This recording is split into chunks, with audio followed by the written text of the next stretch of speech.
তো হ্যালো বন্ধুরা, তোমরা সবাই কেমন আছো? আশা করি ভালো আছো। আজকে আমরা খেলছি গেম ওয়ার্ল্ড। তাও এখানে আমরা ঈদের জামা কাপড় কিনবো। তো দেখি কীরকম খেলা হয় আমাদের। তো চলো বেশি কথা না বাড়িয়ে গেমটা স্টার্ট করি। এই দেখি তো এখানে আলভিনা আরিবার মা বাবা ঘুমাচ্ছে। দেখি আলভিনা আরিবা কি করছে। এইদিকে তো আলভিনা আরিবা টিভি দেখছে। এখন দেখি ওরা কি কথা বলছে।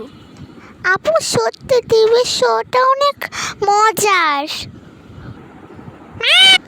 হ্যাঁ আরিবা ঠিকই বলেছে, টিভিটা অনেক মজার।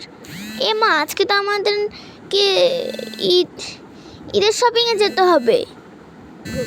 তাই তো আপু, আমি তো ভুলেই গিয়েছিলাম। আমার তো খুব ভালো লাগছে যে ঈদের শপিংয়ে কি কেনাকাটা করবো। এবারে ভাবছি যে ঈদের শপিংয়ে আমি আমার একটা নীল রঙের জামা পরবো। আমার যে নীল রঙ কি প্রিয়, কি মজা লাগছে। আমি তো লাল আর কালো জামাটা কিনবো। আচ্ছা বাবা, কিনবে তুমি, কিন্তু আমার তো খুবই মজা লাগছে। তোমরা তো শুনতেই পেরেছো আলভিনা আরিবা মিলে কি কথা বলছে। এখন দেখি তো ওর মা বাবাকে এখনো ঘুমাচ্ছে নাকি রেডি হতে গেল। উঠে তো পড়েছি, এখন আলভিনা আরিবাদেরকে দেখি ওরা কি করছে। আচ্ছা তাইলে বলো, দেখি ওরা কখনো রেডি হয়।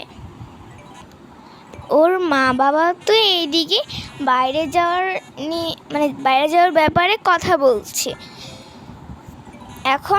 এখন দেখো, কিন্তু এরা কি করবে জানি না। তুমি দেখো, কিন্তু ওরা ভালো মেয়ের মতো একটা জায়গায় বসে থাকবে, বুঝেছো? আর এবারে যে ওদের কোন জামাটা কিনবো তাই ভাবছি। আমার তো খুবই ভালো লাগছে যে অবশেষে ঈদটা চলে আসলো। আবার একটু দুঃখও লাগছে যে রোজাটাও শেষ হয়ে গেল। দেখি ওদের জন্য কি জামা কেনা যায়। আর শোনো, এটা কিন্তু মনে রাখো, ওদের এমনিতেও অনেক জামা আছে। কিছু জামা ছোটও হয়ে গিয়েছে। যেই জামাগুলো ছোট হয়ে গিয়েছে কেনার পর সেগুলো দান করে দেব, ঠিক আছে? আচ্ছা ঠিক আছে, দান করে দিও।